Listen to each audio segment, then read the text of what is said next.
Welcome back to another episode of the Jasmine Star Show. I'm very happy you're here.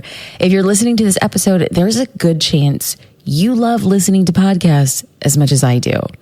And as a side note, when I record these podcasts, I'm listening to myself on earphones. Are they called earphones? Earbuds? And I have to tell you that it sounds like I have a little bit of morning voice. Because I do, y'all. I was setting up my podcast station, which is basically a bar cart on the inside of my closet, around 4:30 this morning. I went through my notes, got my ideas together. At the time of this recording, it is 5:22 in the morning. If that is not a love for a podcast, I don't know what is. Because in my mind, podcasts have been the best thing to bless my ears since Rhianna and Beyonce started creating music. And both of them are irreplaceable. Get it? Anybody? Did anybody get that? But wait, here's one more, because we're all about to find love in a hopeless place. Hey, that's another one. You only got those references if you love Beyonce and Rihanna. But I have to just come out and say, we're not going to be hopeless. Okay. We are about to find some love, more love for podcasts, because I listen to podcasts in the car. I listen to podcasts when I work out. I listen to podcasts when I get ready for the day. Sometimes I even listen to them when I'm just chilling at home, making baby Luna some food. If you love listening to podcasts, chances are you've heard a podcast or two with a guest contributor, especially here on this show. It's a very popular format for podcasts nowadays. This is because podcast guests provide value not only for the podcast host by sharing their unique insights, but also for themselves, because as a guest, it's free advertising. Podcasts are a great way to get your name out in the world, even if it's just through a listener's headphones. So if you are a lover of podcasts and have the desire to pitch yourself to be a guest on a podcast, listen up. And for those of you who just say, no, I'm too much of an introvert. I'm too shy. I don't know where to start. People know more than me. Listen, I've heard it all before, but just come to this podcast and listen to it with an open mind. Because if you don't pitch yourself now, I believe you're going to pitch yourself in the future. So why not be ready today? This episode is broken into two parts. First, I'm going to give you the top 5 things you should do that will help you nail down your spot as a podcast guest. Then in part 2, I'm going to be bringing on my podcast producer for the Jasmine Star Show. Her name is Kristi, and she's going to be sharing her insights with you. Y'all are going to love this fiery redhead. She is brilliant. She talks just as fast as I do. And we kind of just riff off each other. I kind of look at us as like the Bert and Ernie, or like the Thelma and Louise, or like the peanut butter and jelly. Like we're just kind of all kinds of awesome and awkward together. But together our minds, it's a 1-2 power punch for the soul. So now let's dive into part 1. 5 things you should do to pitch yourself for a podcast. These are the steps that I've personally taken in my own experience of pitching myself. So I wholeheartedly believe that they work. And I have to tell you, I am not comfortable with pitching. Pitching is basically asking for something. And I've never been the person to ask. I always want to be the person to give. So how about we reframe the rest of this conversation that whenever I say the word pitch, it's really what can I give somebody else in regards to knowledge, insights, experience that would benefit their audience. So let's dive in. The things that we have to make sure before we go in and pitch ourselves is, number 1, follow the podcast host on social media. If you love listening to a certain podcast, chances are good that you'd enjoy the content that that host puts out on their social media. Because people tend to put out different content on different platforms, it's a good idea to follow the host on all forms of social media so you don't miss a beat. I also think this is important because you can make references during a conversation about something you might have seen on their social media, which creates a more real and authentic conversation, which then makes their listeners know that you really respect the podcast host, but also respect the listener's time. Let's dive into point number 2. And that is to engage daily. Before you pitch yourself on a podcast, you need to get on that person's radar. The best way to get somebody's attention is by giving real life, honest participation. Comment on their posts, engage with their Instagram stories. So when the time comes that you do a pitch, you'll be memorable. I can't tell you how many times somebody will immediately follow, and then right after I get a notification that they are sending me a direct message to pitch to be on this podcast. To me, it feels a little inauthentic. I will give more credence or even just pay more attention to somebody who's been consistently conversating with me via DMs. Is conversating a word? Y'all, I just said conversating. It's like, what I meant was having conversations. I'm not one for grammar. Okay. Speaking of grammar, we should probably get into point number 3, which is to leave a podcast review. Let me just say, if you're planning on pitching on someone's podcast and you haven't left a podcast review, you're already negatively impacting the chances that you can get on that podcast. A podcast review may seem simple and unnecessary, but y'all, I'm telling you, it's priceless feedback for a podcast host. Believe me, I do a happy dance every time somebody leaves a review for my podcast. Like, it makes me very excited. And when somebody pitches and say, hey, I also left a podcast review because I listened to this episode and this was my takeaway, all of a sudden it reframes and reshapes the types of conversations that we're having. A review is helpful, it's valuable, and it shows that you care about the podcast as much as you care about your own ambitions. Now let's move on to point number 4. I want you to cite specific episode references. And y'all, this tip is so important. I want you to know the context of the podcast.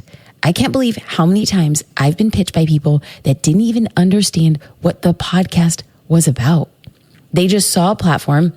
They saw how many followers I might have had, or maybe reviews, or how many episodes I had put out. Different people have different metrics that they look at, but they just saw it. And then they tried to get on my podcast, even though they weren't in alignment. And it's so evident. If you send an email or a direct message to the host, try and cite specific references. Perhaps like last week when you spoke about, or the episode that meant the most to me, or when you had that guest on your podcast and they said this one thing. Now you're going in with the heat because they know that you listen before you pitch. And this just proves that you're doing the legwork and that you've listened to multiple episodes. And that brings us to point number 5, and that's to follow up with requests or ideas. So before you pitch, show up and prove that you're an avid listener. Don't be afraid to share suggestions or ideas that you might have to improve the podcast, with guest requests, with ideas, or things that you wish that podcast host would talk about. Being an idea generator will show the value that you can offer. So friend, after you've gone through these 5 steps, then you'll be ready to pitch and the podcast host will be primed and ready for it. Before we get into the conversation with my podcast producer, Kristi, y'all, she has some do's and don'ts for you when it comes to pitching yourself for the podcast. But I have to tell you, I've been on both sides of this conversation. I've reached out to people whose podcast I want to be on, and I have been the recipient of people requesting to be on the podcast. And I have to tell you, I have received more no's, or more non-responses, or more no thank you, but no thank you, than I ever have received a yes. I say that when I first started pitching myself as for a podcast, and I say that now, currently, as a pretty strong entrepreneur, as a podcast host myself, as somebody who's cultivating social conversations, I get told no. And I get told no even following all 5 of the tips I've just given you today. So please know that together we shall remain undaunted, because I don't look at it as a no. I look at it as a not right now. There's one person that I'm thinking of specifically where I reached out and I really wanted him to come on the podcast. And he kept on saying, well, reach out to me in 6 weeks. So then I reached out again to him in 6 weeks. And then he said, oh, I'm really busy right now. Can you reach out again to me in 6 weeks? And then I reached out to him again in 6 weeks. And then his assistant got on the email and said, hey, Jasmine, he's really busy right now. Can you reach out in 6 weeks? So I let my podcast producer know. I was like, yo, Kristi, he's like Heismaning me. Okay, do you guys know? Like, I don't know if anybody else, do you know the Heisman Trophy? It's a trophy that a college athlete will get in the football season. And it's like this big golden trophy. And at the top of the trophy, there is a football player with his right arm bent, almost like it's like across his chest, and his left arm fully extended, like he's pushing his opponent away, right? And so in his right hand, he's holding the football, and he has his right leg up, kind of like it's right at his like hip bone. He's lifting up his knee. And so the right side of his body is leaning over as if he's getting away from an opponent, and he's holding the ball. Okay. That's the Heisman Trophy. I told Kristi, I'm getting Heismaned, right? Like somebody is pushing me away, protecting their podcast from me. And I'm like, Kristi, I'm getting Heismaned, and just watch me continue to show up. I am going to continue to, number one, listen to his podcast. Number two, find a way to uniquely position myself to be a guest on the podcast. And then number three, give helpful insights or things that I've learned. Will I continue to be pushed away? Maybe. Does that mean I'm going to stop? Not for the remainder of the year. I'll tell you that much. If somebody says no to me like 10 times, like, then I might get the clue. But until then, y'all, your girl's going to be showing up. On that note, I'm really excited to invite you into the conversation with my podcast producer, Kristi, right about now.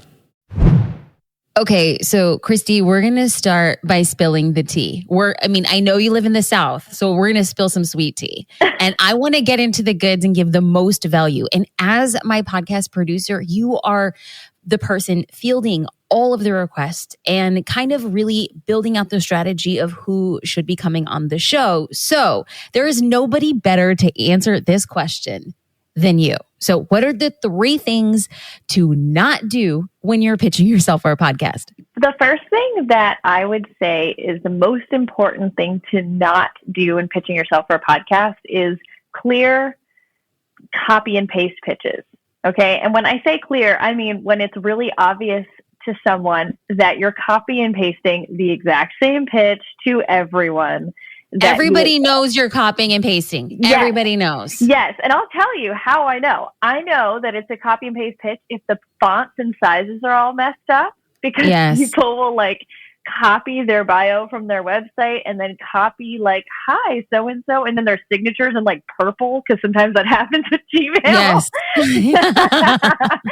So I know that. I also know it's copy and paste when there's like no personalization, when it's just like, hi, I love your podcast. I'd like to be on the show to talk about X. It's like, you clearly have never listened to the show before. Yeah, if you do not add the person's name in the email, like it's a hard no immediately. Exactly. Or if you have, like, if you're really like fancy pants and you have somebody pitching for your podcast, because sometimes people will be like, I'm the assistant of this person, like in my Instagram DMs, and they're just like, hi, I'm the assistant of insert famous person name here, and she really loves your podcast.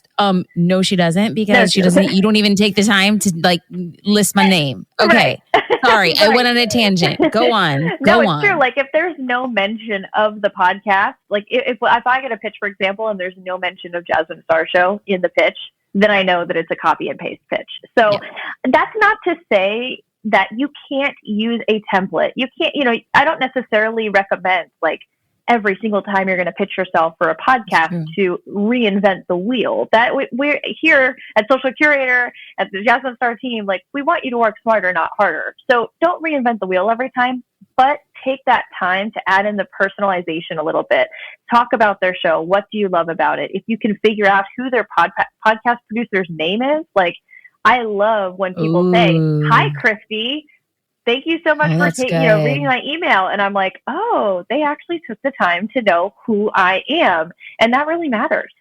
So. Oh, that's good. Okay, we're talking about the 3 things not to do. That was number 1. Like, yes, you can use a template. Don't copy and paste, and be sure to add personalization. What's number 2? Number 2 is to only pitch based on a previous guest. For example, I saw you had X, person on the show. I too am a business strategist. I like that you have an email voice. So it's Kristi talking, and then you change your voice to be like, hi, it's an email. It's so true.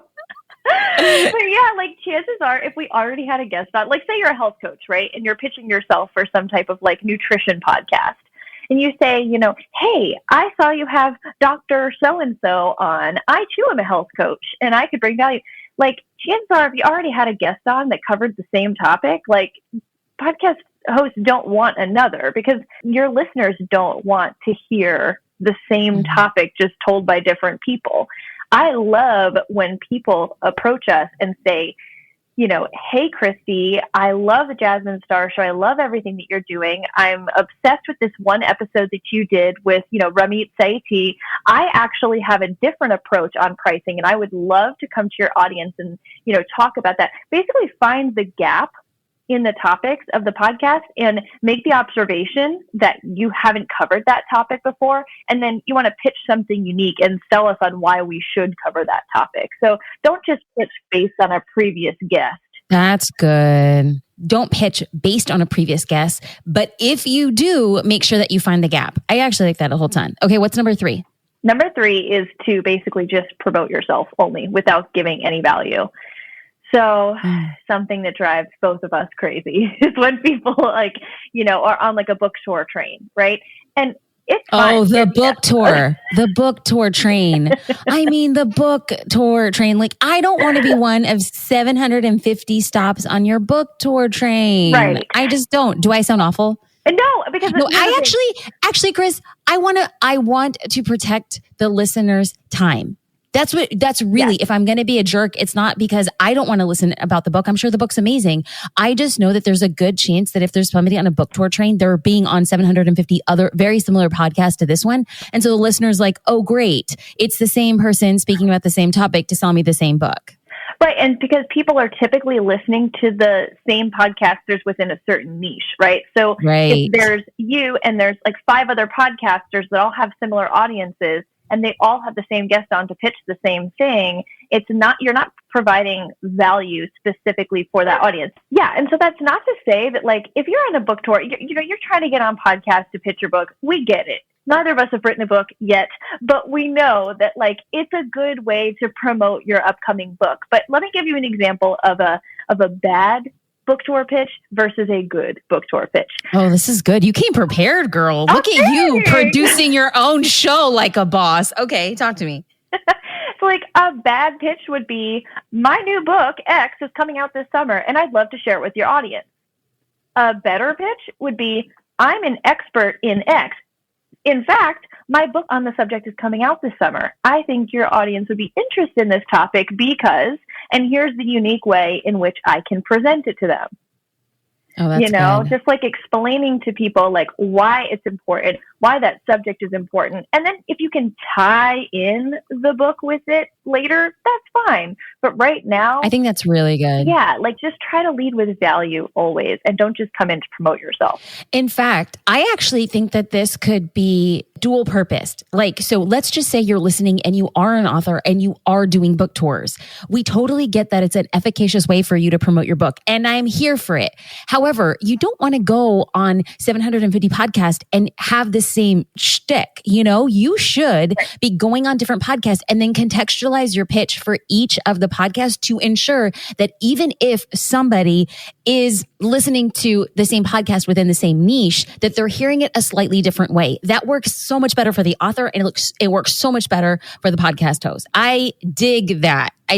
Okay. So speaking of like what's been good or what can definitely use improvement, do you have any examples of podcast pitches that you've loved? Like, let's get tactical. Like, let's give people today a framework for how they can pitch. Yeah, absolutely. So we actually just recently got a pitch that I really, really liked, and it was somebody I had never heard of. And that's when you're pitching yourself for a podcast, a lot of times, like, they don't know you. Now, if you follow the tips that you outlined a few minutes ago, Jasmine, and the podcast is saying, like, you're following them on social media, you're leaving a review, then hopefully they do know who you are. But a lot of times these bigger podcast hosts, they may not know who you are. So it's great to kind of go in an email with giving a little bit of background. So we got one this week that said, hi, Kristi. So they said my name.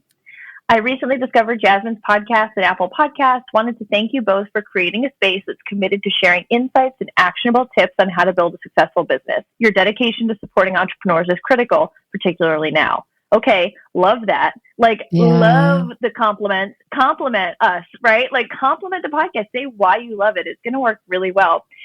Then they go into, if you're looking for guests, I'd love to pitch one of our clients for consideration. They gave the name. They gave a brief bio. It wasn't this long thing, which is what they're known for and why they're successful.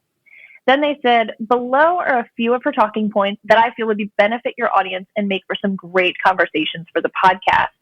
Then she put in 4 fully fleshed out ideas. Now, I'm not saying what the ideas are, right? I'm just giving you guys like the context of the framework for a pitch, but she put out like fully fleshed out ideas, complete with like title ideas, like juicy topics, and explaining exactly what your audience would get out of each of them. Did this require work? Yes. Heck yes. Like she really had to sit down and think, how would this guest really provide a lot of value to the Jasmine Star Show listeners? And she had to completely adjust her ideas based on what this podcast is about. But it was so, so, so good. Then she just said, here are some relevant links. It was like she linked it to Instagram, Facebook, a previous podcast that she was on, and said, is she someone you would love to be interested in having on your podcast? I'd love to connect with you. So this was really, really a great pitch. I love that she didn't count on me to do all of the work. Sometimes people will just like say, you know, hey, I'd love to be on your show. Here's my bio. Something you're interested in? And I'm like, well, what's the topic? Like, what are you known for? A lot of times the podcasts you're pitching yourself for, the podcast producers are getting, I mean, gosh, we get like 10 emails a day. Like some of the even bigger podcasts, they're getting hundreds a day. Like you can't expect a podcast producer to come back and say, hey, I really loved your bio. Right. How about this topic? Or what about this? Like you have to basically do all of the work for them up front and really sell yourself. Oh my gosh. Okay. So the wannabe copywriter in me and the producer in you, like I wonder the possibility of including a zhuzhed up template within our show notes that we make our own and that we put in the show notes for people to use as a framework so they can pitch themselves. What do you think? Yes, I absolutely love that. Okay. This episode is going to be 176. So y'all know you can just go to jasminestarshow.com/podcast/episode 176. And obviously that link will also be in the episode description. But yes, I think that's a great idea, Jasmine. We'll just like put this little template in there for people to grab and just copy, zhuzh. Don't just copy and paste, right. Personalize, right. Compliment. Yes. We can make this like a social curator caption, right? So we have like the blank space and then we say like, enter your fully fleshed out idea here. Enter your short bio, less than 100 characters here or whatever the case may be. Okay. We'll figure this out, friends. I love it. This is how Kristi and I brainstorm ideas for the podcast and now you are reaping the benefits of it. Okay. But now let's chat about podcast pitches you didn't love. Like I think right now, Kristi, I should probably let the audience know that we were pitched by a ventriloquist. This is when you know people do not pay attention to the podcast when they're trying to pitch. Because the ventriloquist says, I think your audience would love my tips on, I don't even know what is it, the ventriloquy? Like, I don't even know. Yeah. I'm like, this is how ventriloquists work. And I'm like, ooh, this is not going to be a good fit. But anyway, what are ones that don't work? Well, this one literally came in like an hour ago. So I had prepared for this and planned out a different like bad pitch example and then we're getting one in real time. This is juicy. This is juicy. Okay, spill it. Yeah.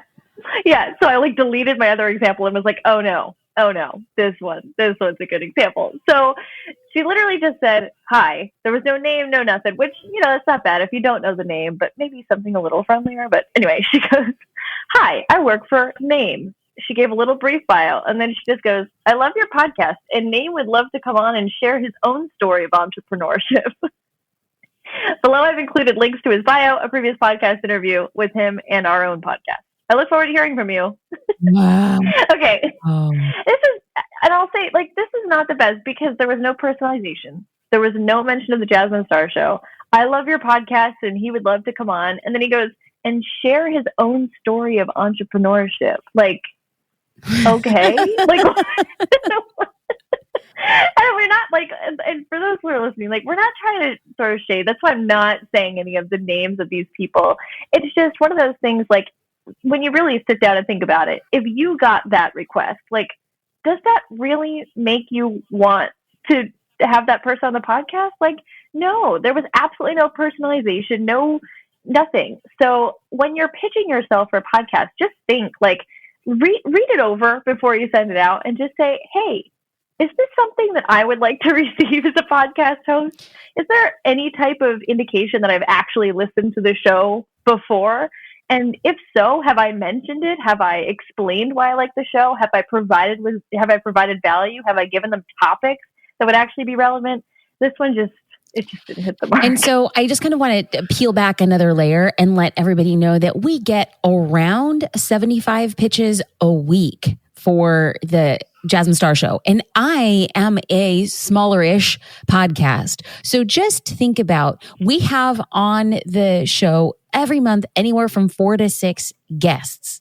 So in order for you to pitch, and then in order for you to be an invited guest, there's so much time and work and energy that our podcast team is pouring in behind the scenes. So if you're listening to the podcast, please know that our goal isn't to be popular. Our goal is to only offer value to you. So if we seem like we're a little hard-nosed about our advice, it's because we care so much about the listener. So speaking of caring for the listener, any last-minute tips or tricks that you have, Chris? Yeah, I have one more, and I hope this doesn't rub anybody the wrong way, but it's just a little piece of advice from me. If you're pitching yourself for a podcast the first time, say you're a business owner, you've been in business 1 to 3 years, you've actually never been on a podcast before, and this is a realm where you want to dive in, it may be a better idea for you to pick smaller but relevant shows in your niche. I'm not saying like you can't pitch yourself for NPR, but it may not be the first podcast that you reach out to. They're getting hundreds of pitches a day, and it's going to be hard to stand out.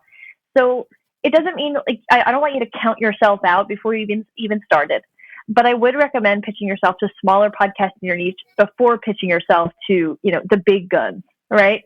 Anything is possible, though. It's totally okay to reach out to someone that you admire and see if they have guest requirements. Many podcast hosts, the Jasmine Star Show included, we have requirements of, whether it's a certain income level, a certain number of years of experience, a certain social media influence that you're going to pitch the podcast, or you're going to talk about the podcast on your social media channels, like whatever that looks like. Like I said, anything is possible, but it would be good to consider the podcasts that are a little bit smaller in your niche to kind of get your feet wet before you start pitching for those big podcasts. And I have to co-sign on what Kristi said, because we never give advice of things we haven't tried or done ourselves. So far before I was ever a guest on podcasts that were quote unquote like of bigger notoriety, I would probably say over 100 podcasts that people are completely unfamiliar with. I decided to dive into the shallow end and work my way up. It's called sharpening your teeth. This is what we 100% recommend. And I'm telling you, it is the smaller podcast that leads you to the big ones. Kristi, I just want to say thank you so much for really diligently serving up amazing content that's useful for our listeners. But as a personal note, thank you for just being a rock solid producer. Thank you for pushing the envelope. Thank you for pushing me to try new things. In fact, just today in Slack, you came up with an idea of how we can expand the podcast by way of text messaging. So shout out to you. I see all of your work. I just want to say thank you. Thank you, Jasmine. I appreciate you. There you have it, friend. I hope this helps you pitch yourself a podcast that you love so you can get more eyes and ears. And y'all know, a little loop back to the nose. They want to smell what your business is about, right? We want to get eyes, ears, and noses on your business. Now, speaking of loopbacks, I want to remember, let's shift what we talk about. The word pitch. When it comes to pitching, we want to think, what can we give to the podcast host and to his or her listeners? For more tips like these and to ensure you never miss another episode of the Jasmine Star Show, subscribe to the podcast from wherever you're listening today. And while you subscribe, y'all, please feel free to leave a review. The reviews are the things that really have a profound effect on the guest I am able to bring on this podcast. Reviews give us insights into what you want to learn more of, and reviews give us insights to what you find most valuable. Please make no mistake, this podcast is not about me. It's everything I can do to serve you. So your reviews help us know and understand what you would like to see more. Until next time, I'll talk to you soon.